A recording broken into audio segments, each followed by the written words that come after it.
Hey there fellas, welcome back. During early access, Ghost Ship Games has been praised for their involvement with the community, and a big virtue of the development studio has been its capacity to listen to and appreciate feedback. Now that the game, Deep Rock Galactic, has seen its full release and they've introduced multiple substantial content drops, this trait of listening to community feedback is coming into play yet again.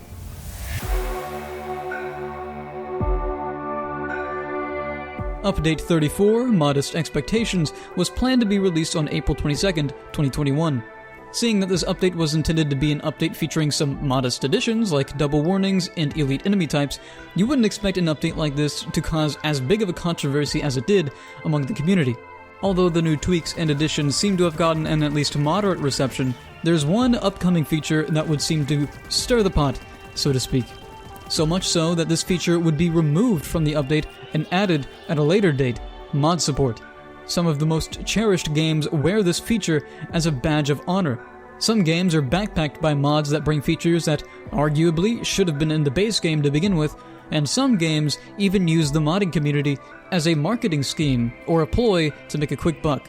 Under most circumstances, mods are seen as an exciting way to revive interest in a game and extend a player's playtime. Modding communities have been such a powerful force in the gaming industry as a whole that you can thank the mods for the existence of some of your favorite games. Why then does there happen to be such an uproar with the mod support coming in Deep Rock Galactic? To what extent are mods being supported? And just where is the line drawn between modding and cheating? Today, we'll explore the nuance of this issue and attempt to understand both sides of the discussion. Really quick, if you like Deep Rock Galactic discussions or just like Deep Rock Galactic videos in general, consider subscribing and checking out my other videos. Now, of course, I can only know so much about topics like this, and it wouldn't be a discussion without you. So let us know how you feel in the comments down below. I understand this is a more controversial topic, so I just ask that you guys be respectful to each other because, we're all in the same boat, we all play the same game. So, without further ado, pack those sandwiches and step into the drop pod because we're diving deep. Whether it's cosmetic mods like customizing the appearance of Molly, utility mods like increased flashlight range, gameplay mods like adding more difficulties, or just straight up cheats like God Mode and infinite ammo, mods in Deep Rock Galactic have been around for quite a while now. I've mentioned in previous videos that I believe Deep Rock Galactic could use more novelty elements to make the game more enjoyable to watch so that people who stream the game can have more success and the game makes more impressions in the gaming community. Luckily, there are mods that exist that even allow Twitch integration where viewers can spawn in enemies and do things like heal the team or give ammo, all from the Twitch chat. It's a shame, though, that people have to go to such an extent as to download mods just to make this possible, and it's completely exclusive to the PC platform. But it goes to show that where there is a will, there is a way, and people will implement features into games they love, if there's enough demand. In this way, mods can be an illuminating tool to analyze from a developer's perspective. It's incredibly useful to know that if a developer were to officially implement a feature that already exists as a mod, that feature would be popular. It eliminates a lot of the volatility and risk of wasting developer time on a feature that might go unappreciated. At the time of making this video, before any mod support has been implemented, players using mods can freely interact with the vanilla player base. For the most part, they can join the lobbies of non-modded users and coexist freely. In my region here in the United States, the culture is such that this isn't a huge problem. In my experience, modded players who join others usually won't be using mods that alter the experience of the other players. Although there are those that use mods like infinite ammo and God Mode who do alter the experience in such a way as to guarantee a victory, eliminating any thrill, challenge, or excitement for the rest of the team. Often, it's not even clear that these users are using mods, so hosts don't know to kick them, and they exist incognito amongst the team. There are other mods where at the end of a mission, everyone on the team will instantly level up to a ridiculous number, striking down the developer's intended progression system, diluting the ranking economy amongst the community, and all against the wishes of the standard players. After which, they must go to the forums and ask how to revert their save to before the mission, thus wasting a potentially huge chunk of their time and at no fault of their own. There's nothing more demotivating than having to reset a chunk of your progress because of a malicious cheater. If this happens to a player who has very little free time and just wants to enjoy themselves after a day of hard work, this can be the event that causes them to put the game down and never return. But modding and cheating are not identical concepts. Just because you're modding doesn't mean necessarily that you're cheating.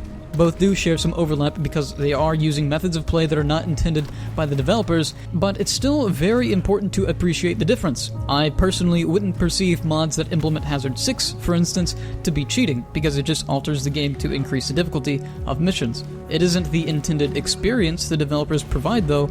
It's just a mod that is personally tuned to the particular type of person who enjoys it, and there's nothing wrong with that. Often, players who use this mod will provide the common courtesy of pointing out that the lobby is indeed modded in the server browser. But as it currently stands, players looking to join a lobby just have to trust that everyone else is being honest, and they have to hope that they don't join a modded one. And similarly, vanilla hosts just have to trust that players who join their lobbies aren't modding. This brings us to the upcoming mod support update. Since news on the features of mod support were released to the public, there has been an uproar. There are a few specific details that sparked this community-wide concern, so let's go ahead and take a look at the post Ghost Ship Games made detailing the changes they were planning on implementing into the upcoming modding system. From what I can tell, the goal with the implementation of mod support was to make modding a less frustrating experience for those who happen to fall into that niche. A bonus to this would be a strengthened integrity of the vanilla player base.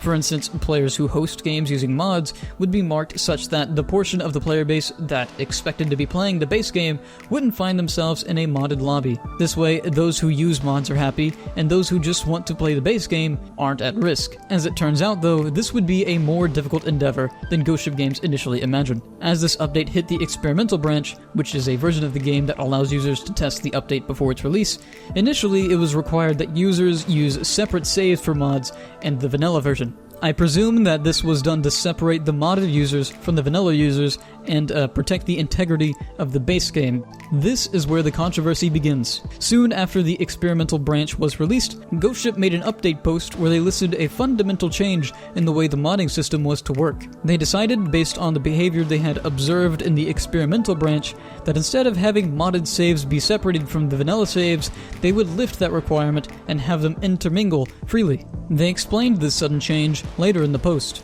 We want to protect the integrity of the progression system. The ranks and promotions in-game showcase the hard work, skill, and dedication that so many of you have shown, and we don't want that to be diluted by shortcuts provided by modding. Thankfully, these concerns don't seem to be an issue based on these first days of playtesting the new modding system. The mods that we see many of you include new and more difficult challenges, quality of life features, and visual changes to the game, and we love that. Players were quick to criticize this change, while others thought it was convenient, creating a heated, and sometimes even vitriolic, argument between the modding base and vanilla base. I personally think that a lot of the toxicity was generated based on a misunderstanding amongst the community. To many, the conversation appeared to be a protest to the idea of mod support as a whole, but this just wasn't the case. From what I could tell, most of the people who were voicing their concerns were concerned about specific attributes about the update. Amongst the criticisms of this change were: 1.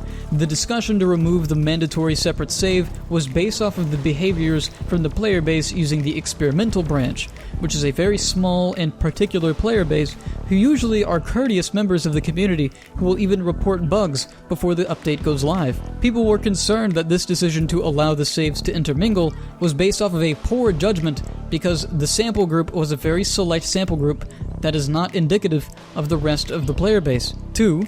That it conflicts with the goal of protecting the integrity of the progression system. If you don't have safeguards in place that protect the integrity of the base game while making mods more easily accessible, then you're naturally going to see dilution of the meaning of the blue player rank. People that have put in hundreds of hours of work to finally reach rank 100 aren't going to be very proud of their accomplishment if they're always running into cheaters that have boosted their rank up to that level in an instant. This would be particularly demotivating if it was done at the approval of the game's developers. People would be less motivated to put the time in to see that blue rank go up because the number's value would be diluted amongst the community ranking economy by cheaters. Also, since the intermingling of the progression of modded users and vanilla players would be a consequence of a deliberate decision of the developers, I personally believe it would be unethical on the part of the developers because the dilution of the game's progression system would render a lot of users' playtime as wasted time. I also think it's a pretty bad marketing strategy because you shouldn't have a chunk of your player base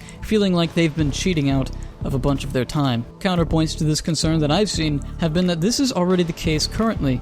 And this is true. As of the making of this video, modded users can freely intermingle with vanilla users, and this does result in a dilution of the player rank economy and the dissolution of the progression system. However, modding in its current state is not as easy as it will be once mod support rolls in. According to Ghost Ship Games, one of their goals of mod support is to make it more accessible, to remove the barriers in place that would normally frustrate those who wish to mod. Those who barriers would normally stop will be rendered capable of installing mods, potentially increasing the amount of users who do mod.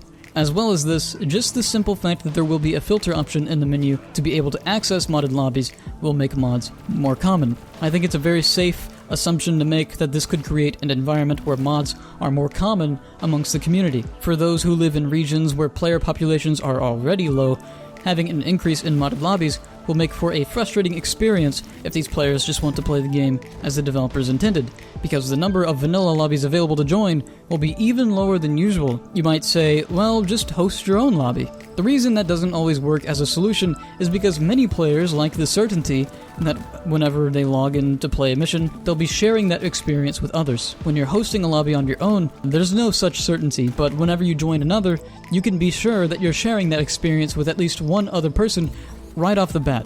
Another thing I'd like to add is that no vanilla player likes that the current situation in the game is such that cheaters can play amongst the player base incognito. When someone joins a vanilla player's lobby whose playtime clearly doesn't match their rank, many of these vanilla players will be irritated and might even kick, because they just don't feel comfortable playing with someone who has cheated. This is why many vanilla players like the idea of mod support that separates the vanilla saves from the modded saves. Many vanilla players want nothing to do with cheated player saves, so they like the original form of the mod support. And 3, that adding mod support will increase the number of users using mods. This is one I suspect to be true, but it largely depends on how it's implemented and how accessible the mods are. Seeing that the goal for mods is to be more accessible, I do suspect an increase in mods, as I just talked about, but I'm not sure of the rate of the increase, especially if the mods remain as they currently are and that the saves between vanilla users and modded users can freely intermingle. Because if they can freely intermingle, then that's another tantalizing aspect of accessibility to modders. Many counterpoints that I've seen on the whole player ranking economy destruction contention have been points such as the blue rank really doesn't matter. If you care about your blue rank, you're a such and such, all that kind of jazz. I'm just going to go over this briefly. The blue rank objectively matters. It's an integral part of the progression system, which serves a very important role in keeping players interested for a long period of time and tracking progress. Ghost Ship Games tuned it very deliberately so as not to overwhelm new players and to keep old players satisfied with watching that blue rank tick up, knowing that it's emblematic of their status as a player. You can hate on players who take pride in their high rank, call them elitists and whatnot, and maybe in some cases you're even correct. But it doesn't change the fact that the player progression system is an important part of the game, and something that we shouldn't just dilute into the realm of inconsequentiality. There is plenty of merit to be given to the arguments of the modding community, and aspects of the discussion we should keep in mind though, and this touches back on what I was talking about earlier, with there being a difference between modding and cheating. Although there is some overlap between the concepts, it's a difference I think is worth respecting. Some players just have UI and cosmetic mods that add new difficulties, mods that don't necessarily make these players cheaters. I believe that players who use these mods shouldn't have to have their save file flagged as being modded and separated from the player base, but the difficulty comes in deciphering which mods are cheats and which mods are not. In a perfect world, players with benign mods could coexist with vanilla players, but I can't imagine a system that could make that judgment appropriately. Maybe there could be a whitelist system, but that would take a lot of upkeep. This is something I just don't have an answer for, but for benign mods, non-cheating mods, to coexist with the vanilla community, that would be the ideal scenario. Later on, Ghost Ship Games made another post in reaction to the heated debate within the community, acknowledging that there were valid arguments on both sides of the discussion. The post goes on to say, We know that some of you were worried initially that needing a separate save game for mods would make playing with mods a more frustrating experience. In my mind, this quote tells me that, their heart was in the right place. They scrapped their original idea to have save games separated from vanilla saves because they wanted to please the modding community. I personally believe their willingness to please that side of the community came at the expense of the integrity of the progression system, which they go on to mention.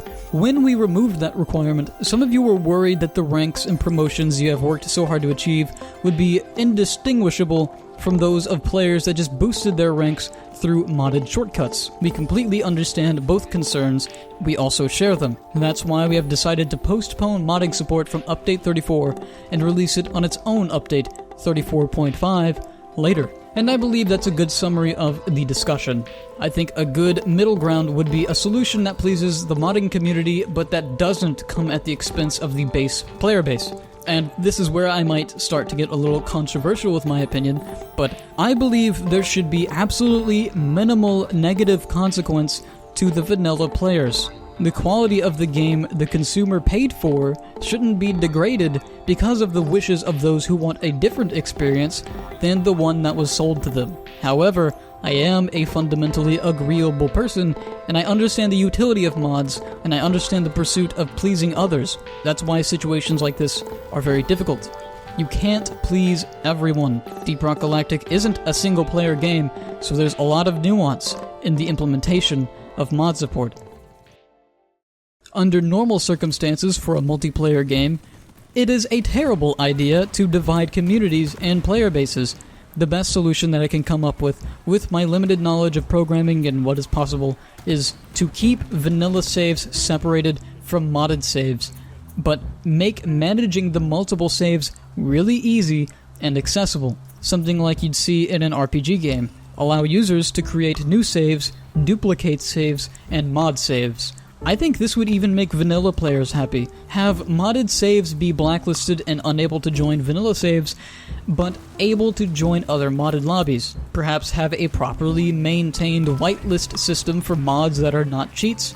As far-fetched of a suggestion as that is, something else far-fetched that I believe is worth suggesting is polished implementation of ideas from popular mods. 𝐒𝐓 customization, in-depth UI customization, the option to display additional data in the UI, options to select whatever mission or region you'd like to play regardless of the current pool. These are things and ideas many people would love, hence their popularity in the modding community. And I'm sure many modders or even just general observers would appreciate, or even be shocked by, the observation that there are developers that exist on the planet that are engaged with their modding community enough to use their mods as inspiration.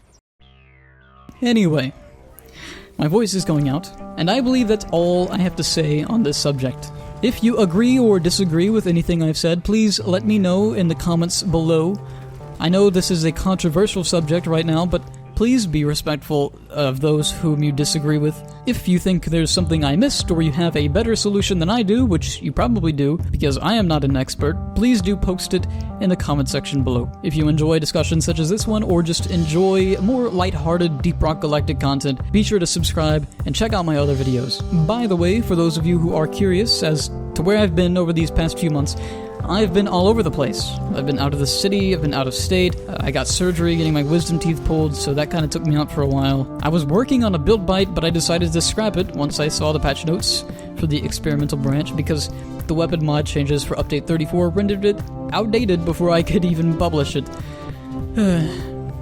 But the driller's 𝐒𝐓𝐀𝐌𝐏𝐒, it got buffed, so I finally feel comfortable enough to make that video on his grenades. Should be fun. Anyway, thanks so much for watching this video all the way through. I know it was a long video, and I appreciate your viewership. Thanks again, and good luck in those caves.